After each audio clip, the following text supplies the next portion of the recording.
का ज़्यादा है उस पर डिपेंड करेगा। जो कि आप जितने ज़्यादा पढ़ाई करेंगे, जितने ज़्यादा अभ्यास करेंगे, वो चीज़ें डेवलप हो जाती हैं। आपने देखा होगा कि आईआईटी वाले बच्चे क्यों ज़्यादा किसी भी एग्ज़ाम्स को क्रैक कर लेते हैं, इतनी आसानी से क्यों कर लेते हैं। जो आईआईटी वाले या बीटेक वाले बच्चे होते हैं ना, वो 10 क्लास तक उन्हें पढ़ना पड़ा था अच्छे से। अगर 10 क्लास तक उन्होंने अच्छे से नहीं पढ़ाई किया होता तो उन्हें आगे किसी भी फील्ड में जाने के लिए उनके पेरेंट्स इजाज़त नहीं देते, या खुद भी उन्हें नहीं जाना पड़ता। क्यों? क्योंकि उनकी जब बैकग्राउंड ही कमज़ोर हो जाती है तो बच्चे को बोल दिया जाता है ना कि नहीं नहीं ये नहीं कर पाएगा, या खुद भी बच्चा पीछे हट जाता है। लेकिन 10 क्लास तक जब पढ़ाई अच्छे से वो लोग किए होते हैं तो वो फिर आईआईटी की तैयारी के लिए चले जाते हैं।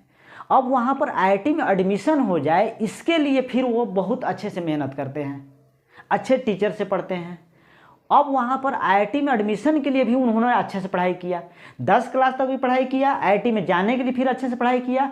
आईआईटी में जाने के बाद फिर वो बीटेक में जो सब्जेक्ट होता है उसमें अच्छे मार्क्स लाने के लिए भी उन्होंने काफ़ी ज़्यादा मेहनत करना पड़ता है कॉलेज में। अब वहाँ पर गए, अब देख रहे हैं 10 क्लास, फिर 12 क्लास, फिर आईआईटी में जाने के बाद फिर प्लेसमेंट अच्छे जगह, उसके लिए भी उन्हें काफ़ी मेहनत करना पड़ता है। तो आप देख रहे हैं आईआईटी वाले बच्चे हर जगह जहाँ जहाँ जा रहे हैं ना, वो काफ़ी ज़्यादा मेहनत करते हुए वहाँ पहुँचे हैं। इसके वजह से क्या होता है, उनके अंदर एक स्किल डेवलप हो जाता है, एक अच्छा स्किल डेवलप हो जाता है। उनको एग्ज़ाम में जो बीटेक वाला एग्ज़ाम होता है उसमें भी उन लोगों को काफ़ी डिस्क्रिप्टिव लिखना पड़ता है, तो उन्हें लिखने का काफ़ी स्किल डेवलप हो जाता है। अब वो जिस भी फील्ड में जाते हैं तो थोड़ा बहुत बस सिलेबस के हिसाब से वो अभ्यास कर लेते हैं और वो निकाल लेते हैं। क्यों? क्योंकि चीज़ें उन्होंने पीछे से लापरवाही से नहीं पढ़ा है, चाहे वो 1 से 10 क्लास हो, फिर आईएससी तक हो, फिर उसके बाद में ग्रेजुएशन लेवल में जो बीटेक आईआईटी में होता है। और उनका थोड़ा सोचने का तरीका टेक्निकली होने की वजह से और भी चीज़ें ब्रॉड हो जाती हैं, तो उनको कहीं ना कहीं इस एग्ज़ाम में मदद मिलता है। ऐसा नहीं है कि सिर्फ वही निकाल सकते हैं, आप भी निकाल सकते हैं, बस उनके जैसा, जैसे उनको मेहनत करना पड़ता है 10 क्लास तक, फिर 12 क्लास तक, फिर आप ग्रेजुएशन में जाते हैं तो आप वहाँ पर भी अपने ईमानदारी से खुद से लिखने का अभ्यास कीजिए, जैसे वो लोग अपने से अभ्यास करते हैं, अपने एग्ज़ाम्स के लिए अभ्यास करते हैं, कड़ी मेहनत करते हैं। तो आप भी अगर ऐसा करते हैं तो 10 क्लास तक मैं पेरेंट्स से भी रिक्वेस्ट करूँगा कि बच्चों को पीछे के सिलेबस के बारे में बताएं कि उसका आगे क्या महत्व है। इससे फ़ायदा होगा कि बच्चे अपने पीछे के सिलेबस के हिसाब से आगे के भी टारगेट को बहुत अच्छे से करना होगा तो उसके लिए पढ़ेंगे। फिर अपने क्लास में, जिस क्लास में बच्चे होते हैं ना, उस पर ज़्यादा फोकस कराएंगे। जिस क्लास में बच्चे हैं उसको अच्छे से पढ़ें। अगर जो बच्चा जिस क्लास में है अगर उस पर ज़्यादा फोकस करेगा तो अपने क्लास के हर एक सब्जेक्ट को महत्व समझेगा और अच्छे से पढ़ाई करेगा। फिर उसके बाद अगला टारगेट उसको बताइए।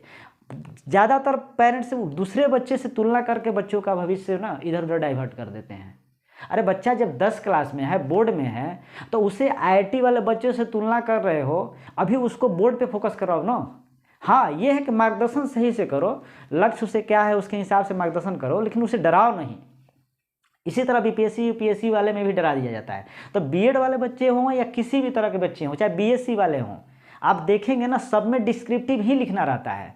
कहीं कहीं तो क्वेश्चन आपको सेम टू सेम मिल जाएगा बीपीएससी में, लेकिन बस उसमें थोड़ा सा ये रहेगा, जैसे क्वेश्चन पूछा गया था बीपीएससी में कि राष्ट्रपति जो होता है एक किसी परिवार के बुजुर्ग के समान होता है, परंतु वो घर में बुजुर्ग के साथ कोई उदंड बच्चा, चाहे उदंड का परिवार का सदस्य, उसके साथ अगर मिसबिहेव करने लगता है तो वो बेचारा बुजुर्ग क्या कर सकता है। इसी से तुलना करते हुए व्याख्या करें। अब बताइए आपको कितनी साधारण भाषा में क्वेश्चन पूछा हुआ है। तो कहीं ना कहीं नॉलेज के साथ साथ आप ये इन्वायरमेंट से चीज़ें रिलेट करना आनी चाहिए, तब जाकर आपको बहुत अच्छे से। अगर आपने बीपीएससी का कभी सिलेबस नहीं देखा है, बीएड का भी सिलेबस मैं डिस्क्राइब करा दूंगा। अगर बीपीएससी का भी आपने सिलेबस कभी डिस्कस नहीं किया है, कभी नहीं देखा है, तो देखिए मैं कैसे बताता हूँ क्यों आसान है। आप गाँव के बच्चे को डराइए नहीं, या फिर जो बच्चे कभी 10 क्लास तक हैं वो किसी आईआईटी में या किसी अदर चीज़ में नहीं जा पा रहे हैं तो उनको डाइवर्ट मत कीजिए। क्योंकि आप बताइए अगर वो बच्चा किसी कंपटीशन तैयारी कर रहा है तो इतिहास की तैयारी कर रहा है, अगर इतिहास सब्जेक्ट पढ़ाई कर रहा है, तो क्या इतिहास बीपीएससी में दूसरा आएगा, यूपीएससी में दूसरा आएगा? ग्रुप डी के एग्ज़ाम में दूसरा आ जाएगा, ऐसा तो नहीं होगा। तो फिर जब सभी एग्ज़ाम में वो सभी सब्जेक्ट पूछे जाते हैं तो उसे डीप से और अच्छे से पढ़ने दीजिए, उनका मार्गदर्शन सही होना चाहिए।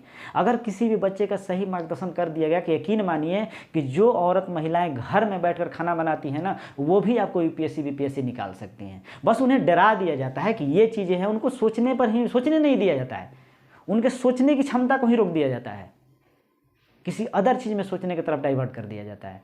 देखिए अभी हम लोग बीपीएससी के, मैं इसी बात पर मैं बीपीएससी